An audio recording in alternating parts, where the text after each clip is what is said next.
This is my bow tie quilt that I've been working on for a little while now. You probably have already seen some videos on it. What I'm going to be doing with this quilt is using all of this white space to practice free motion quilting. So we're starting with Quilt in the Ditch. And so I'm going to zoom a little closer so you can see specifically what I'm talking about. When you have a seam, there is usually a higher part of that seam and the lower part. So if we take this part right here, this seam here, the higher part is probably the darker fabric and the lower part is right at the edge there where the white is. And so that's what we're talking about when we talk about stitching in a ditch. And you can see just a tiny bit of seaming there along that line. Okay, and I've chosen to do that all around these bow ties. And so that is pretty much where we're starting. What I've done is for each row, there's a certain way that I've seamed so I don't have to break thread. So I'm just going to show you. I start here and then go up, over. Okay, and then you see, and so I go along the bow tie each way and down, and then go to the next one, and so on. And then you do that all the way down to the end of the row. And then when I got to the end of the row, I would just go down and then go under each bow tie in the same row. So I'm just tracing it right now with my fingers so that you can see it. But then once it's on the sewing machine, hopefully you'll see more clearly what I'm talking about. And for this one, I've started in the middle of the quilt. So I started here with this one, and then I quilted all the way down, and then I turned it around and started with this block. And so that's kind of where I am now. So I'm going to show you how I set up my machine, and then we'll get started. Here's my basic setup for my machine. I really don't do anything special for my free motion quilting. I'm using a Singer Futura, and it's like a CE 100 or something. It's the really old one. And so all I've done that's really different is I have put this is the actual embroidery foot that came with the machine. I don't have the open toe quilting foot. So I'm just using that because it kind of gives the same effect. It holds the fabric down and bounces a little bit to make the stitches. The only other things that I have my bobbin thread, and I'm actually using this gray as my bobbin thread because it blends nicely with the back fabric here. And so it's going to blend nicely, and if I show you the back of the quilt, you can't even tell the difference. And then for the top, I'm actually using a thread that's the color of the off-white, and this is Coats, and it's mercurized cotton. It's 100% cotton. Okay, and so you can see that color. It's like an off-white, but it matches the background fabric perfectly. So a lot of people lower their feed dogs, but if you look closely, my feed dogs are up. I don't lower mine because it really messes with the tension. I haven't really changed the tension on here. I didn't change the stitch length. I didn't do anything. So I'm just going to get ready to sew. And then the only other material these are some Fons & Porter quilting gloves that I have.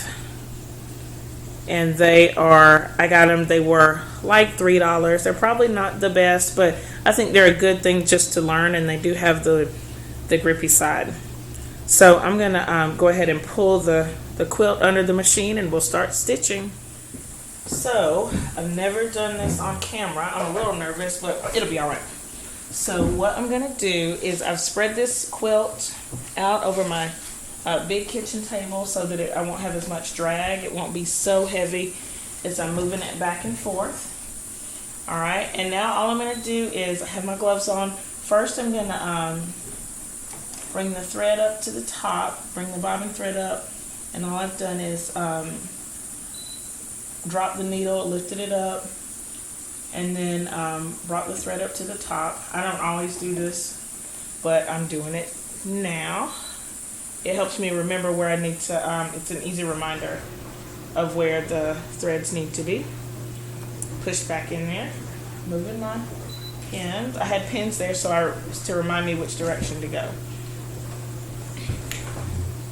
So I'm going to be starting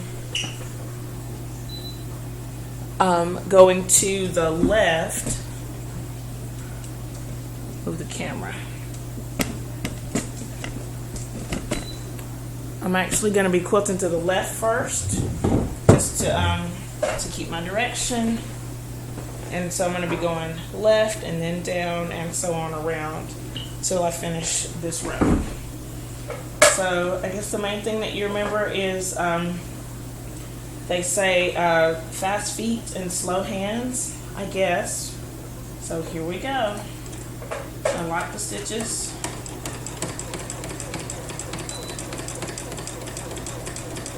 And then I just kind of move the fabric. I need to put my thread back down. I forgot to put that down.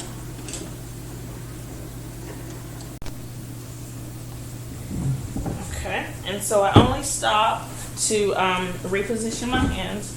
I kind of have my hands, I don't know, about a hand width apart as I stitch. And then just move it. And of course it doesn't always go perfectly in the ditch.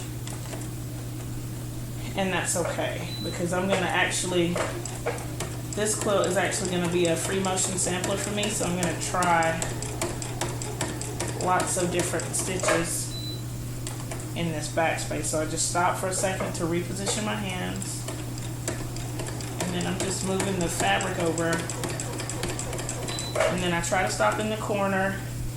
And so now I'm going to be pushing the thread up through the I'll be pushing the fabric up through the machine.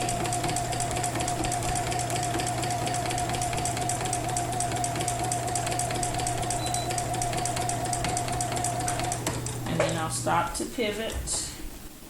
And from here I might just turn it a little bit, so I can either turn the fabric so that it's this way, or I can just kind of go sideways.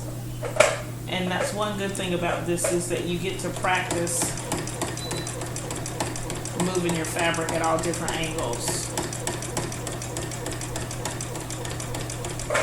I'm going to stop, drop my needle. Every time you stop, you do need to drop that needle to maintain your position. And then reposition my hands, and here I go again.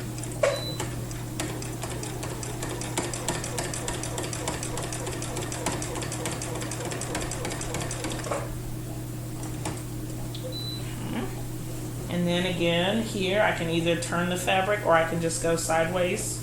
And this is why this could have been done without free motion, like with a walking foot, but I didn't want to have to spend the time turning the fabric for every 2.5 inches or so. I think it's a little faster this way. Okay, and now I'll have this long portion that I'll be pushing the fabric through the machine, and then probably going back to the left.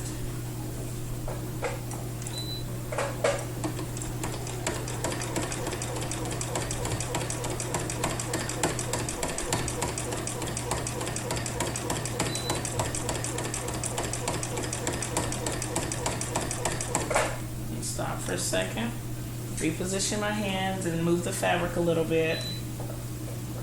And then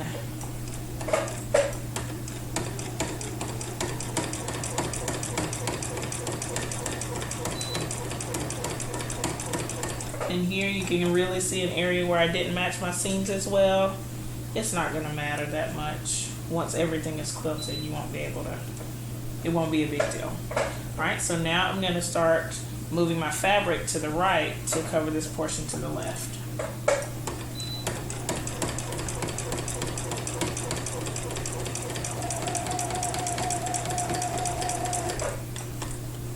Position my hands again.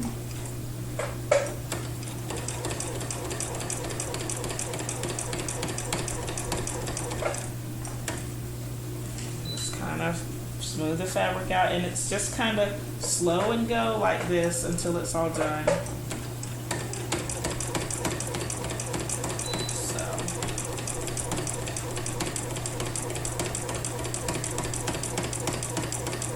And I try to keep it consistent, but it's not gonna always be consistent and perfect. And I still consider myself a beginner free motion quilter, and I've never done anything like this before. Stitching a straight line with free motion, I've never done that before. So, and now the same process, we go down for the next block.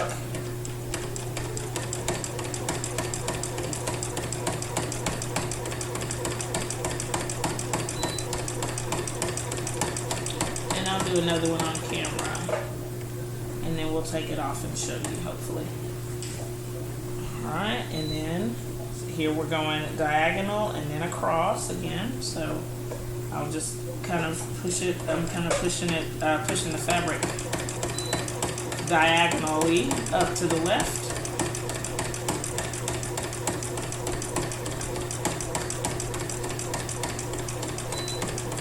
And I hope that you can see clearly what I'm doing with this white thread.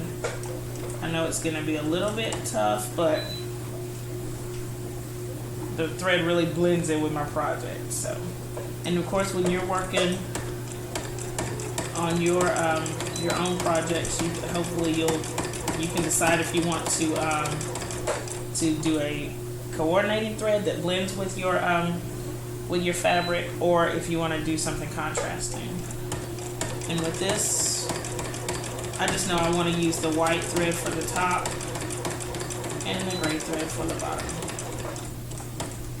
And so see, if you look at it one at a time, each individual block doesn't really take very long.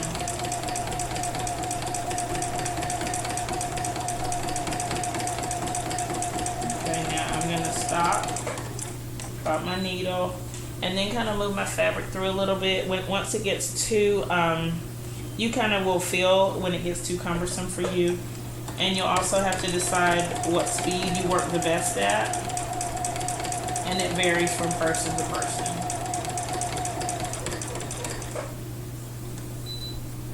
Okay.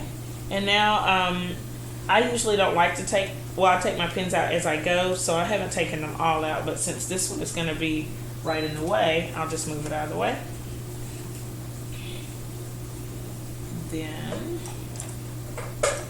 here we go again. And so this will be finishing up 2 bow ties.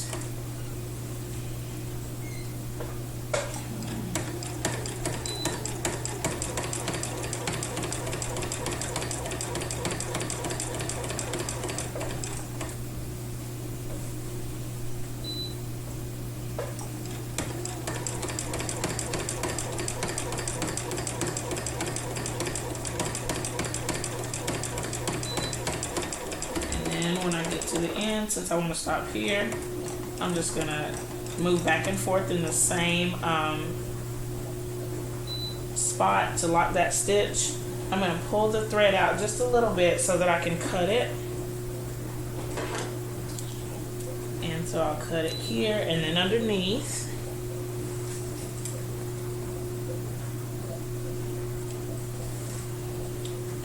And now I'm going to pull the thread from the bottom, just pull it up.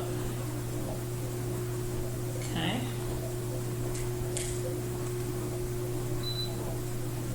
And then like that. So that when I come back to sew, I'll know exactly where to start. And I'm going to put 2 pins here so I know both where to start and the direction that I was going in. So now I'm going to move this away from the machine so that you can see the exact stitches. So these are the 2 blocks that we just finished. I want to zoom in, I guess, and see if we can see some of the stitches closely. I'm not 100% sure we'll be able to do that because of the color of the thread. But this is the last little part that we did. came around, down, and over here, and this is where we stopped. One cool thing about this quilt is that you can really tell I have about 2 more rows to go. But as I go around, I hope you can tell the difference between the ones that I did, because they have a little kind of puffy quality, and then these are the ones that I haven't done, and you can see how flat they look. So I'm going to go ahead and finish this up. Thanks for watching my video about Quilt in the Ditch. I'm going to be working on free motion quilting this entire quilt, so I'd love for you to join me with that. If you have any questions about what I've done this time, please leave them below. Thumbs up the video, and don't forget to check out my blog. Thank you so much for watching. Bye.